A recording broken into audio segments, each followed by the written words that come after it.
Fazer a leitura, irmãos, a palavra que o Senhor trouxe adiante, o Evangelho narrado por Mateus.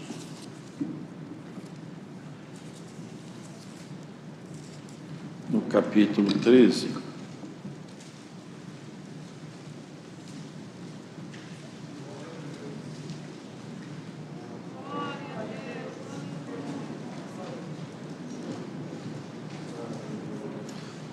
iniciemos pelo versículo 24.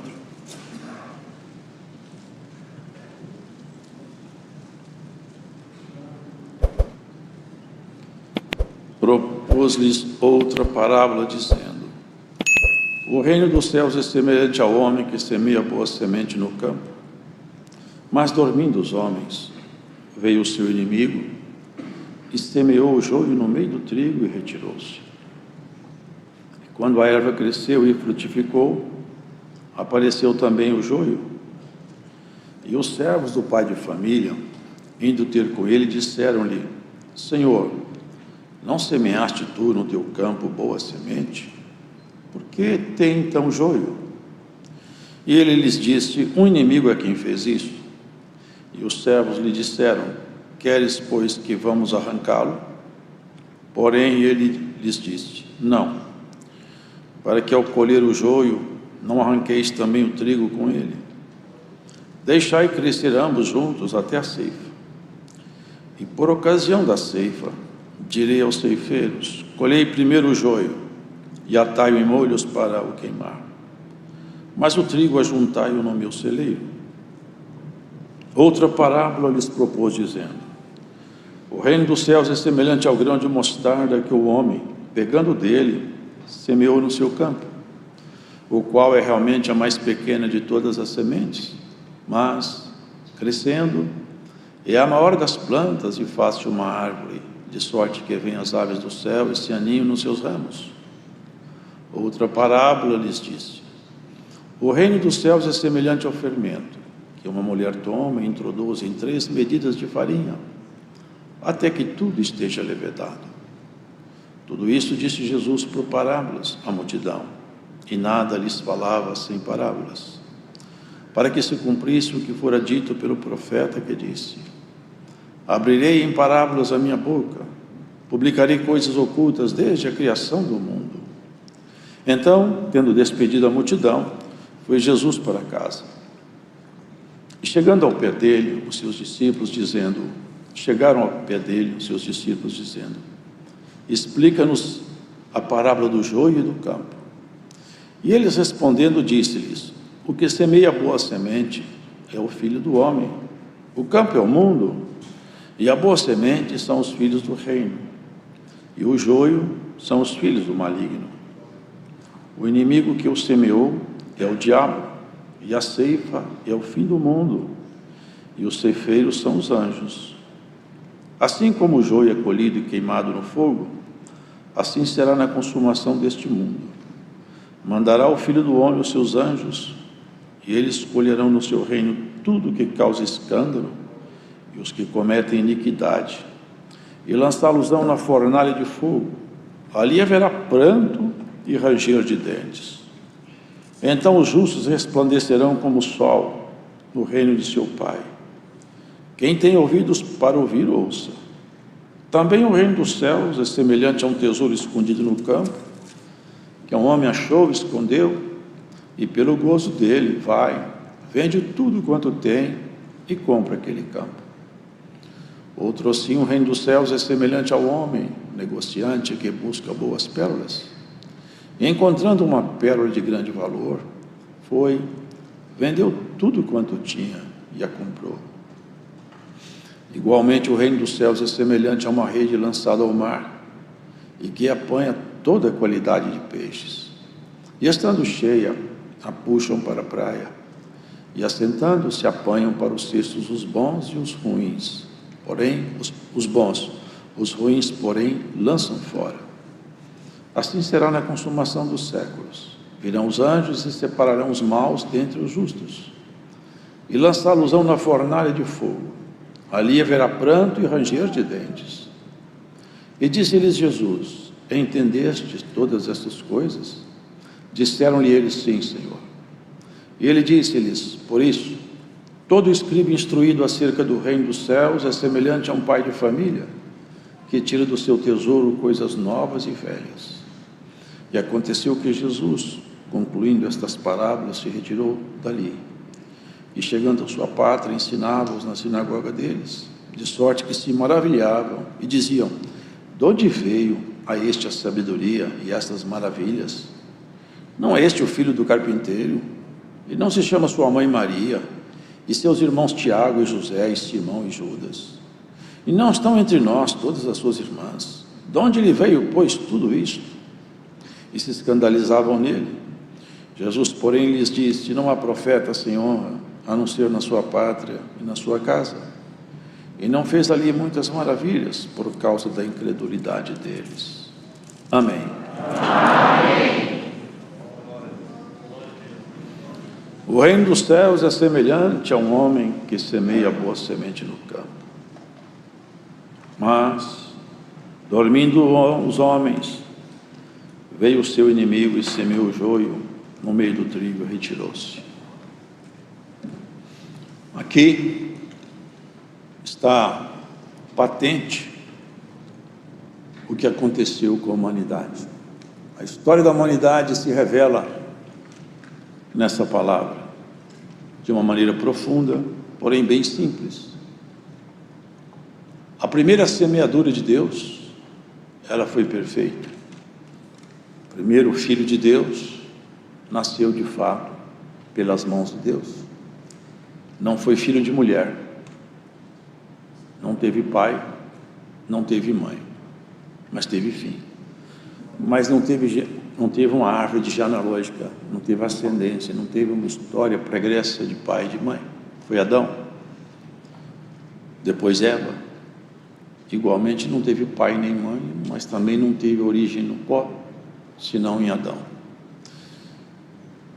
E houve uma semeadura no jardim de homens que eram felizes, tinham paz. Mas uma outra semeadura má, e nesse sono, nessa distração terrível de Adão, nessa inconstância de Eva, ali houve o primeiro sono profundo, e o inimigo semeou uma semente má, tão má e tão terrível, que ela saiu do Éden junto com Adão, e se alastrou pela terra, e hoje percebemos uma humanidade em completo sono espiritual, um sono mau, não um sono que descansa, não um sono que repara as energias, mas um sono espiritual muito terrível. E naquele tempo, a coisa se agravou tanto, e esse sono foi tão sério, que chegou a irritar o Senhor de tal forma, irmãos, o pecado, logo aqui, uma criação tão pura, logo cá, um homem tão contaminado, os extremos, e Deus então se irou, ele se irou. Às vezes eu falo isso, irmãos, muitos falam: Deus é Pai, Deus é Pai, Deus é misericórdia, Deus é misericórdia, Deus é amor, Deus é amor, tudo isso Deus é. Mas eu não vejo eles recitarem: Deus é justiça, Deus é verdade. Deus não se compromete com a mentira nem com a injustiça. Quem estiver do lado da mentira, ainda que no passado andasse do lado de Deus, já não tem mais o apoio divino. O apoio divino, ele só permanece quando o homem e a mulher mantêm o seu comportamento conforme foi proposto. Deus não pode se comprometer com a iniquidade. Deus não se compromete com trevas. Lembre-se de uma coisa: quando recitarem que Deus é amor, complementa: e também justiça. É um fogo que devora, e é um amor que constrói. Fala-se a palavra que ele achou loucura até nos seus anjos, e de seus ministros ele faz vento. Ninguém que sair do caminho proposto originalmente vai falar: eu sou de Deus, eu profetizei, eu curei, fiz isso, fiz aquilo outro, eu preguei na igreja. Nada disso compromete Deus com quem pratica iniquidade. Aliás, já leram uma passagem que o Senhor fala num dia do acerto? Senhor, eu profetizei em teu nome, eu ensinei, eu fiz tanta coisa, aparta-te de mim, eu nem te conheço. Você que pratica iniquidade, eu não sou teu conhecido, saia do meu caminho. Sabe por quê? Começou pelo Espírito e terminou pela carne. Oxalá que todos nós terminemos pelo Espírito. Terminemos os nossos dias melhor do que quando comecemos, porque melhor é o dia da morte do que o dia do nascimento de alguém. O ponto foi que o Senhor Deus se irritou, e lá do alto das suas moradas, esse cheiro horrível do pecado perturbou o Senhor, e ele procurou debaixo do sol um homem, e procurou alguém por intermédio do qual ele pudesse manter a chama da humanidade acesa. Vocês perceberam como é sério essa questão de dormir, o sono espiritual? Como é terrível nós afastarmos da luz e ir para a sombra. Como é terrível nós não estar atentos às ordens do Altíssimo. Hoje o pecado virou matéria barata, consumo diário. Ninguém se engane, quem pratica iniquidade não verá a luz da alva. Pode falar o que falou, pode contar a história que tiver contado do seu passado, se você morrer praticando iniquidade, você não verá o Senhor nem eu. Veremos o Senhor se tivermos com o nosso coração purificado na sua santa palavra. Achou um homem, irmão, achou um homem. Pois aqui, eu creio que o Senhor achou muitos homens e muitas mulheres. Achou que pudesse entregar, confiar a Ele a sua palavra. Noé, eu me cansei do pecado. Eu vou matar, olha que terrível isso, eu vou destruir, vou matar todo o ser humano, não vou deixar um sequer vivo. Todavia você vai ser a semente que vai ficar para frente, porque todos aí dormiram o sono da morte. Por isso que o Senhor fala, irmãos, as pessoas estão no mundo, quantos homens bonitos, mulheres lindas, nas passarelas, nos cinemas, tantas coisas, nas baladas, mas o que será que tem lá dentro daquele corpo esculpido na academia? Alguns são santos, não falam de todos, mas eu digo para vocês, tem muita velhinha encurvada aí, tem muito velhinho mancando aí.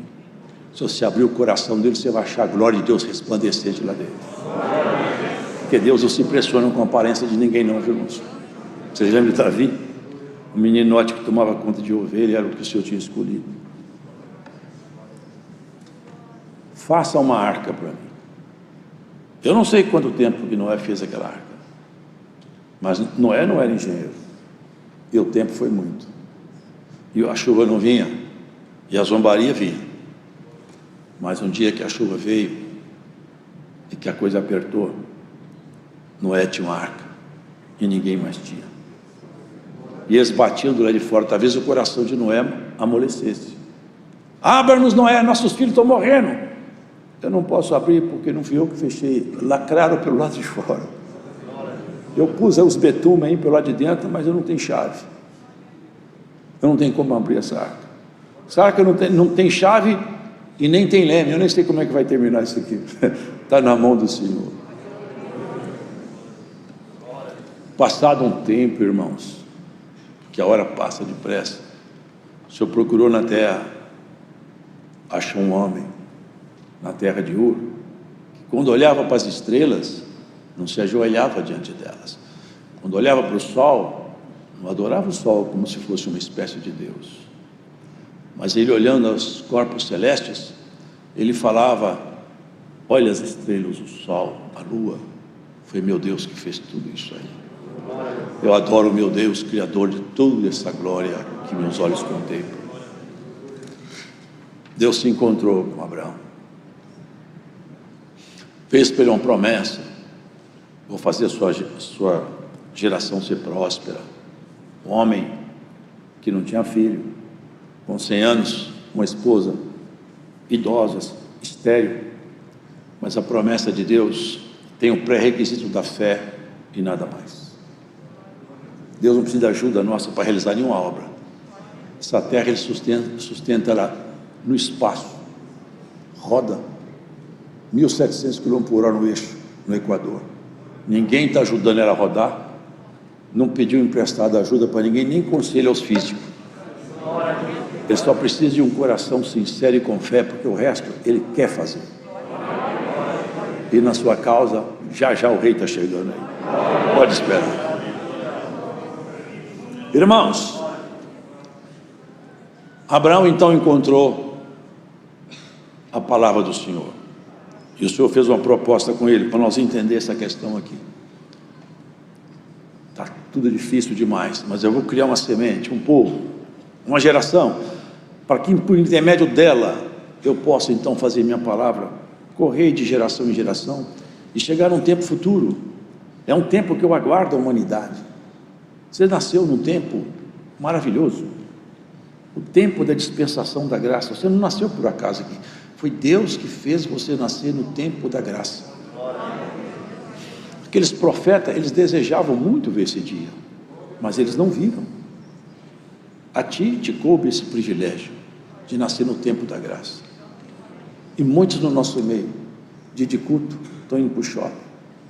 Não vou congregar não, que eu já congreguei semana passada. Sabe o que nós podemos recitar? Provérbios: a alma farta pisa em favo de mel, mas a faminta até o amargo lhe parece doce. Hoje nós vemos pessoas que não nos interessam muito. Há muitos países por aí, eu vi, num país, salvo em melhor juízo, era a Coreia do Norte. Eles receberam Bíblia. Eu via filmagem, eles pegaram a Bíblia, abraçavam no peito, soluçavam de tanto chorar. Graças a Deus eu tenho uma Bíblia na minha mão, é minha Bíblia, palavra de Deus. Agora eu vou ler, vou ficar degustando a palavra de Deus. A alma faminta, ela fica desejosa de alguma coisa.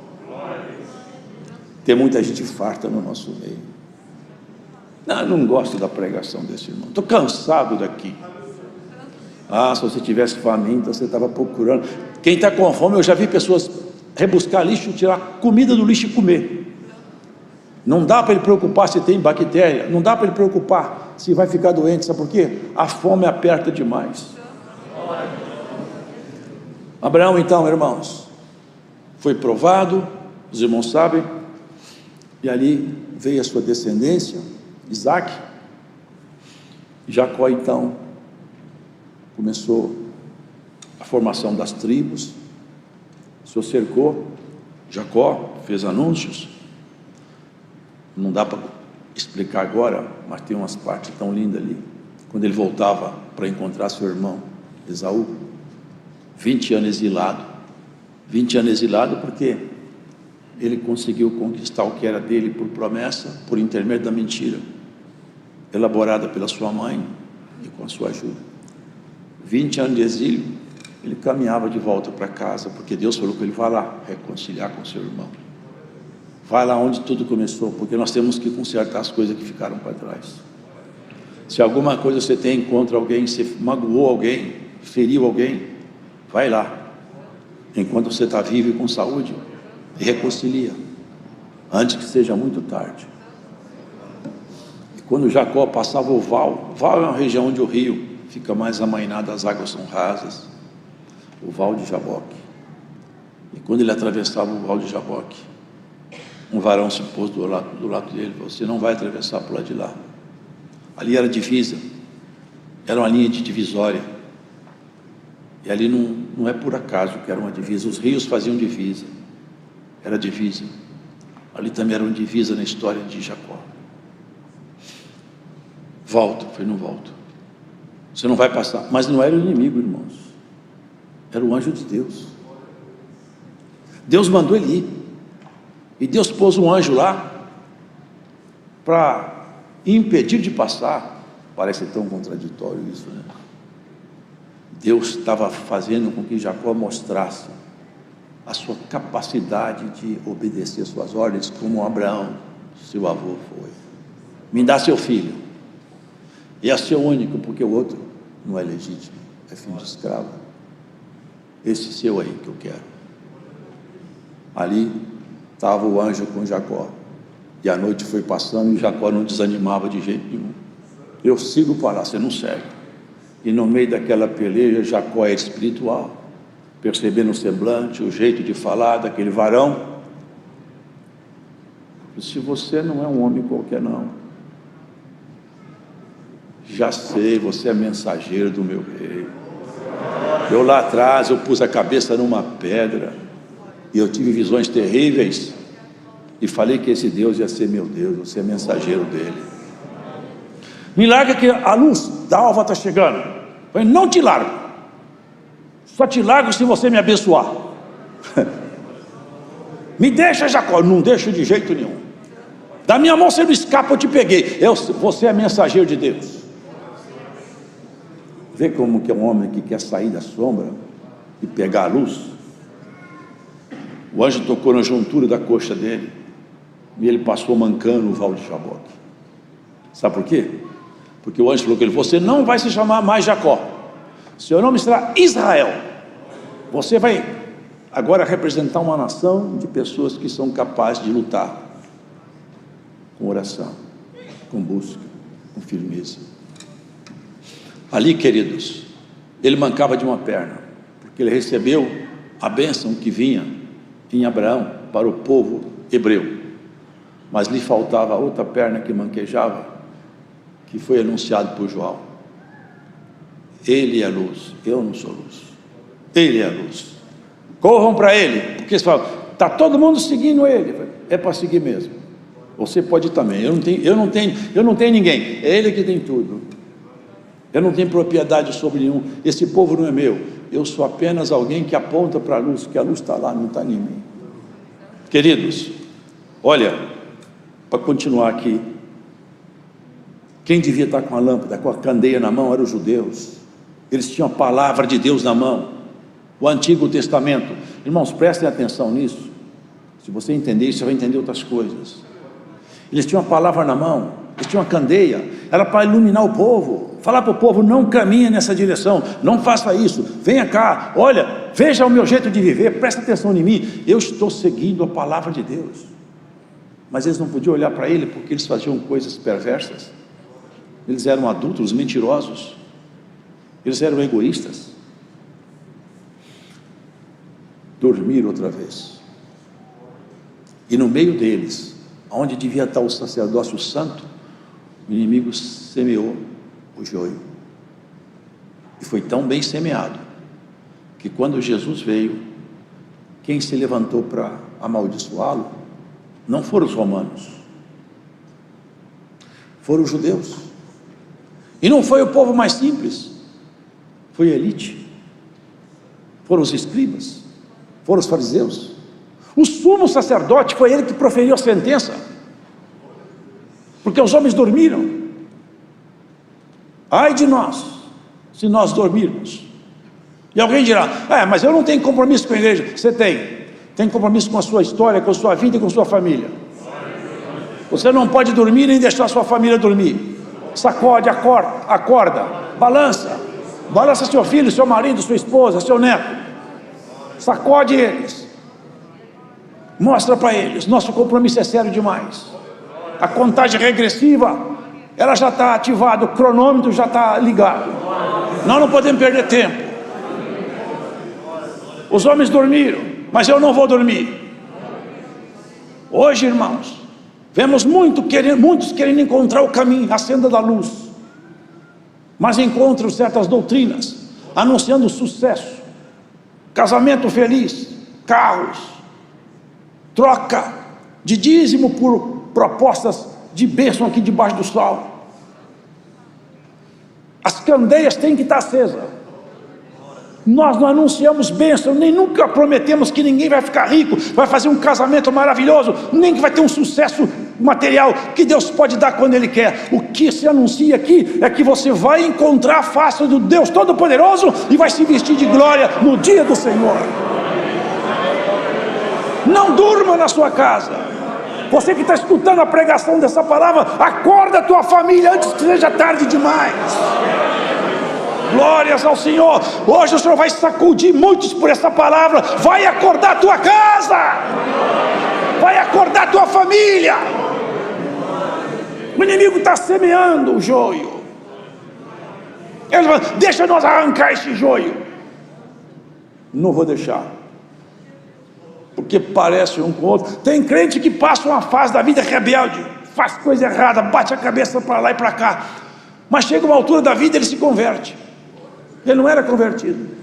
Às vezes no final o atrapalhado converte e fica bom. Parecia joio, dava para jogar fora, mas esperou o tempo, cresceu. Porque o joio e o trigo são plantas que se parecem quando são pequenas, mas quando elas crescem, elas ficam distintas. Dá para se ver, isso aqui é joio, isso aqui é trigo. E se misturar o trigo com o joio, vira veneno, não dá para comer. O inimigo gostava muito de arrancar trigo da igreja, matava, perseguia. Depois ele percebeu que tinha uma coisa que dava mais certo. Ao invés de arrancar trigo, é plantar joio, porque um joio contamina 3, 5, 10 trigo. Não se envolva com joio, se envolva com trigo bom. E aqui o Senhor vai explicando a parábola. É como um grão de mostarda. A mostarda é a semente menorzinha que tem na horta, pequenininha, mas quando ela é plantada, ela cresce, fica uma árvore tão grande, chega a 3 metros de altura, certas árvores. Ela fica tão grande que até os passarinhos conseguem esconder na sombra dos seus galhos. Vocês compreendem isso aqui? Olha, queridos, aqui existem muitos galhos, muitos galhos. Essa bendita semente foi lançada no norte, no sul, no leste e no oeste. A igreja do Senhor tem que florescer, tem que florescer. Esses pássaros aqui não são maus, porque aqui no texto anterior fala dos pássaros, né, que pegaram a semente, mas esse aqui não. As aves do céu encontram abrigo nos seus galhos. Quando o crente ele está fiel, ele anda pela palavra de Deus, ele crê nas coisas santas, e ele faz parte, está enxertado nessa árvore boa, na mostarda boa. Até os anjos, eles se manifestam entre nós. Quantas vezes eu ouvi os irmãos contarem, o anjo do Senhor se apresentou no caminho deles, como se fosse uma pessoa comum. Depois sumiu, ele viu que era o anjo do Senhor. Ele encontra abrigo. Sabe por que é? A árvore deu fruto e ela cresceu. Como que está o galinho seu? Está dando fruto, irmã? Está dando fruto, irmão? As parábolas do Senhor são para isso. Aqui a hora está passando, mas olha o que ele fala. É igual, o reino dos céus é semelhante a um fermento, que uma mulher toma e introduz em 3 medidas de farinha.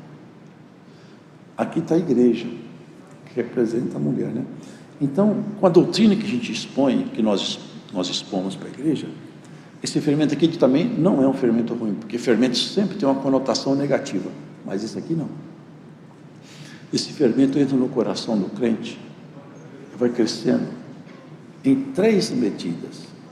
Ele modifica o seu corpo, a maneira de vestir, de cuidar de si mesmo, de comportar na sua alma, nos seus projetos, nas suas ambições, anulando suas concupiscências, e no seu espírito, te fazendo voltar completamente o coração a Deus. Ela melhora a sua natureza humana. Uma mulher, um homem santo, a veste dele reflete o que está no coração dele. Deus olha o coração, Deus não está preocupado com o corpo, não. Eu já vi mulher falar assim: Deus não está preocupado com o meu corpo, Ele me vê, Ele sabe como é meu corpo. Ele não está preocupado mesmo. É você que tem que estar preocupado, porque esse corpo seu e o meu são corpo da própria morte. Esse corpo seu aqui, ele só existe por causa do pecado. Esse corpo é vergonhoso, é tão vergonhoso que quem tem um pouco de decência esconde o seu corpo. O corpo não é para ser exposto. Agora, se o fermento vem, se a palavra vem, ela vai modificando a nossa forma de vestir, nossa forma de falar, a nossa forma de negociar e a nossa forma de olhar para a eternidade. Até o nosso olhar para Deus tem que mudar, não é verdade? Nosso jeito de olhar para Deus é diferente. Você se lembra de Elias? O olhar dele para Deus era uma coisa maravilhosa demais. E teve outro também que tinha um olhar para Deus tão modificado. A gente não tem história dele, mas sabe-se pelo texto bíblico que o olhar dele era maravilhoso. Chamava Enoque. Ele foi o sétimo homem na linhagem de filhos de homem. E não é por acaso que ele foi o sétimo. Ele representa a entrada do milênio. Quando entrar o milênio, agora na entrada do milênio, assim como Deus arrebatou Enoque, ele foi vivo, e ele viveu 365 dias. Sabe quantos dias tem um ano? É isso. Ele representa o ano do arrebatamento da igreja. Andou com o Senhor. E Enoque foi levado ao céu, e ele andou com o Senhor. Elias também andou com o Senhor. Ele tinha uma segurança no Senhor tão viva, tão viva, tão viva. Um dia o Senhor passou por lá e levou ele embora. Um carro de fogo veio, um redemoinho se formou. E Eliseu viu: meu Senhor, foi embora. Lá do alto do céu caiu uma capa. E com a mão naquela capa, já o primeiro milagre aconteceu. Assim foi, não Elias, Jesus perante os galileus. Subindo, eles ficavam olhando e não queriam ir embora. Os anjos falaram: vamos embora daqui. Esse Jesus que subiu vai descer. Ele vai voltar. Mas antes da volta definitiva, não vai cair a capa dele, mas o Espírito dele vai descer e vai tirar vocês do sono da morte. Quem tem o Espírito Santo não dorme o sono da morte, irmãos. E ele fala sobre a parábola do joio, que são os filhos do mal. É muito triste, né, irmãos? Alguém ser incluído como filho do maligno. Filho do maligno. Porque se ele inocular o veneno e a pessoa não reagir, não buscar um antídoto, ele morre. E as suas obras são perversas. E eu há pouco disse, as pessoas falam: todo mundo é filho de Deus. Não é verdade, não. Não são todos filhos de Deus, não. Todo homem que nasce é filho de Deus. Não é verdade. Filhos de Deus são todos aqueles que são adotados filhos em Jesus Cristo nosso Senhor. Filho de Deus primitivo foi Adão, e o verdadeiro filho dele se fez presente, e o nome dele é Jesus. Você e eu só seremos filho debaixo da adoção da cruz, senão não é filho. Ninguém reivindica o direito de filho sem a adoção da cruz, isso é, sem viver o Evangelho. É semelhante a alguém que encontrou um tesouro, escondeu, vendeu tudo que tinha para aquele tesouro, tinha uma pérola, vendeu tudo que tinha e comprou aquela pérola. Assim é o reino de Deus. Quem encontrou esse mundo, perca-o. Sabe o que é isso? Muitas coisas você podia fazer no mundo para se divertir, mas você não faz mais, porque você encontrou um tesouro. Você vende aqui e está pago por você lá em cima. Não tem troca melhor do que essa. É o transitório pelo eterno, carnal pelo espiritual, o bestial pela glória, o humano pelo divino. Se você tiver perdas, segue adiante. Se você tiver que perder alguém, quantas vezes nós já escutamos irmãos, que o esposo deixou, a esposa deixou, porque creu em Jesus, mas que ela precisava, ele precisava, encontrou. Se Deus é por nós, quem será contra nós? Quem será contra nós? Se lá do alto do céu Deus te conhece pelo nome, sabe quem você é, os anjos sabem quem você é. Se Ele cuida de você no dia a dia, Ele cuida até dos passarinhos, até dos bichinhos, até das feras bravas, bravia, Ele cuida. Por que Ele não cuidaria de quem Ele ama, irmãos? Agora Ele põe cada um de nós num processo. Vocês viram que Ele foi dito aqui há pouco, Jacó. Deus mandou ele encontrar com o irmão e pôs o anjo para impedir de ele encontrar. Não é que Deus não queria que ele encontrasse, é que Deus queria que ele revelasse para si mesmo e para toda a corte celestial, quem sabe até para a corte caída. Veja o que está no coração do meu servo Jacó, veja o que está nele. Ele não desiste, ele gosta de mim. Muitos já sofreram. Vocês lembram de Jó? Jó estava lendo ali antes de atender o culto. Eu li um capítulo que ele falava assim: oh meu Deus, a minha alma bebe esse veneno ardente seu, suas flechas todas cravaram em mim. Como está difícil a coisa, como está difícil. Eu queria que alguém pesasse uma balança, meus gemidos, minhas queixas, pudesse tudo numa balança aí, para ver como é que fica a minha situação. Estava tudo pesado na balança do Altíssimo. Tudo que você passa, tudo que você enfrenta de dificuldade é para o seu bem. Todas as coisas concorrem juntamente para o bem daqueles que amam a Deus e foram chamados pelo seu decreto. Tudo que você passar é para o seu aperfeiçoamento. Na tristeza do rosto, o coração fica melhor. Se tudo fosse um ambiente festivo, você não cresceria. Se tudo fosse só paz, você não teria maturidade. Jesus, sendo ele o próprio Verbo encarnado, Deus se fez presente entre nós, nele. Depois que ele nasceu, Maria teve filhos. Não sou eu que falo, o texto bíblico é bem claro. Não é esse o filho do carpinteiro? E não somos sua mãe Maria e seus irmãos Tiago, José, Simão e Judas? Ele teve irmãos, meio irmãos, porque era irmão por parte da sua mãe. Não era para ele ser o primeiro a crer em Jesus Cristo? Depois creram, Tiago e Judas creram no Senhor Jesus, mas foi resistido pelos seus. Você não tem que ser irmã, você não tem que ser irmão, unanimidade em lugar nenhum. Você não precisa de todo mundo gostar de você. O Senhor Jesus, eles não gostavam todos dele. Tem alguém que não gosta de você? Paciência. Tem alguém que fala mal de você? Falaram mal de Jesus Cristo. Tem alguém que te calunia? Caluniaram Jesus Cristo. Tem alguém que quer seu mal? Quiseram o mal de Jesus. Mas você tem que perguntar outra coisa: Deus está contente comigo? Meus passos estão direito na vereda da justiça? Se tiver, dá graças a Deus. Porque nós passamos por aqui muito rapidamente. Nossa vida é um conto ligeiro. Eu olho para o espelho e vejo que o tempo passou, eu nem vi ele passar. Já fiquei velho, tudo passou tão depressa.